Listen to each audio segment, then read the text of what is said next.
7 ajaran mengerikan Syekh Siti Jenar, ada yang bisa bikin wanita tergila-gila. Syekh Siti Jenar atau Syekh Lemah Abang merupakan seorang sufi ternama dari tanah Jawa. Beliau juga merupakan seorang wali yang memiliki ajaran dan pemikiran kontroversial jika dibandingkan dengan sosok wali songo yang lainnya. Ulama-ulama banyak menganggap sesat karena melihat ajaran-ajaran beliau dari sudut pandang syariat, bukan tasawuf. Ajaran Syekh Siti Jenar banyak memberikan tekanan pada filsafat ketuhanan dan kebenaran, artinya bukan berhenti pada tataran syariat. Ajaran ini sudah melangkah lebih jauh pada tataran hakikat. Jelas hal ini sangat berbeda dengan ajaran Wali Songo yang mengedepankan syariat agama Islam.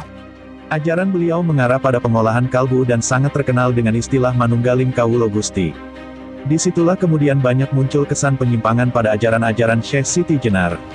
Namun banyak ajaran-ajaran Syekh Siti Jenar yang mengerikan masih ada hingga sekarang. Hal ini pun tak menyurutkan para pengikutnya untuk mempelajari di perguruan ilmu jati. Yaitu yang pertama adalah Ngrogoh Sukmo. Ajaran Ngrogoh Sukmo Syekh Siti Jenar berarti, menggapai atau mengambil jiwa. Ajaran ini mengajarkan para pengikutnya untuk bisa mengeluarkan ruh dari badannya sendiri guna berjalan kemanapun sesuai keinginannya. Tak sembarang orang bisa melakukannya. Rogo Sukmo sendiri biasa dilakukan sebagai sarana meditasi untuk menenangkan jiwa. Tak jarang, banyak yang gagal di tengah jalan lantaran mempunyai niat jahat ketika hendak mengamalkan ilmu kanuragan tingkat tinggi ini. Yang kedua adalah Bolo Sewu.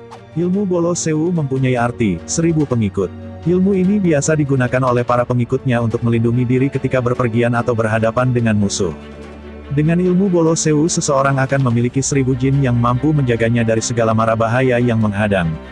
Walau seorang diri, namun dengan ajian Bolo Sewu seseorang menjadi terlihat banyak. Yang ketiga adalah ilmu sirep. Ilmu sirep tergolong sangat ampuh dan sering digunakan saat menghadapi banyak musuh.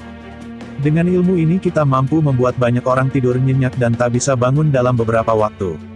Sayangnya penggunaan ilmu ini sering disalahgunakan oleh oknum untuk melancarkan aksi pencurian. Dalam khasanah ilmu-ilmu kuno, ilmu sirep memang menempati tempat tersendiri. Yang keempat adalah ilmu Rajekwesi atau Gembolo Geni. Ilmu Rajekwesi merupakan ilmu kanuragan untuk melindungi diri dari musuh dalam pertempuran dahsyat. Berkat ilmu ini, tubuh seseorang akan kebal ibarat besi yang tak mampu dilukai dengan senjata tajam bahkan peluru. Yang kelima adalah ilmu Tirto Banyu. Ilmu Tirto Banyu berarti air dan berguna untuk mendatangkan air hujan di saat terjadi kekeringan atau musim kemarau yang berkepanjangan pada suatu daerah. Yang keenam ialah ilmu Grojok Sewu. Ilmu Grojok Sewu berarti 1000 air terjun, mengajarkan untuk berganti wujud sesuai dengan keinginan. Konon ilmu ini dapat menjadikan seseorang berubah menjadi hewan yang mampu mengintai seseorang. Ketujuh, ilmu pelebur penusuk sukma. Ilmu pelebur penusuk sukma banyak disalahgunakan oleh orang untuk mendapatkan cinta seorang wanita. Ilmu ini mampu memasukkan sukmanya pada seseorang yang diincarnya, sehingga ia dibuat jatuh cinta. Nah itulah ketujuh ilmu Syekh Siti Jenar yang masih sangat populer dan ada hingga saat ini.